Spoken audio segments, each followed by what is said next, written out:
जिल्हा विधी सेवा प्राधिकरणातर्फे राष्ट्रीय बालिका दिन साजरा। आजच्या बालिकेच्या हातात शिक्षणासोबतच स्वतःच्या शरीराची, आरोग्याची व हक्काची जाणीव निर्माण करणं ही काळाची गरज आहे। मासिक पाळी ही नैसर्गिक प्रक्रिया असून बालविवाह हे अमानवी कृत्य आहे, असं प्रतिपादन लैंगिकता शिक्षण प्रबोधक राहुल बिराजदार यांनी केले।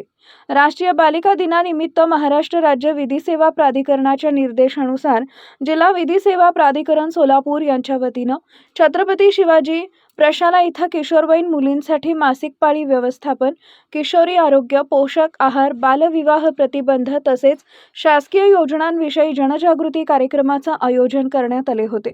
मासिक पाळी ही लाजेची बाब नसून सृष्टीच्या नवनिर्मितीची नैसर्गिक प्रक्रिया आहे। बालविवाहामुळे बालिकेच्या शारीरिक मानसिक आरोग्यावर गंभीर परिणाम होतो, असं मत राहुल बिराजदार यांनी व्यक्त केले आहे। किशोरी वयात योग्य पोषण न मिळाल्यास शरीर व मन कमकुवत होते। याकडे लक्ष वेधत लोहयुक्त आहार, हिरव्या पालेभाज्या, डाळी, फळे, दूध व पुरेसे पाणी पिण्याचं महत्त्व डॉक्टर सिद्धी चाकोते यांनी स्पष्ट केले।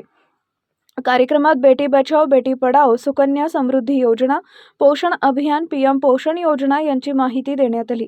जिल्हा विधी सेवा प्राधिकरण बालिकांच्या पाठीशी ठामपणे उभे आहे, असा विश्वास निर्माण झाल्याचं मुख्याध्यापिका सुजाता जुगदार यांनी सांगितलंय। कार्यक्रमाच्या यशस्वीतेसाठी अध्यक्ष तथा प्रमुख जिल्हा न्यायाधीश मनोज शर्मा यांच्या मार्गदर्शनाखाली कर्मचाऱ्यांनी व शिक्षकांनी परिश्रम घेतले।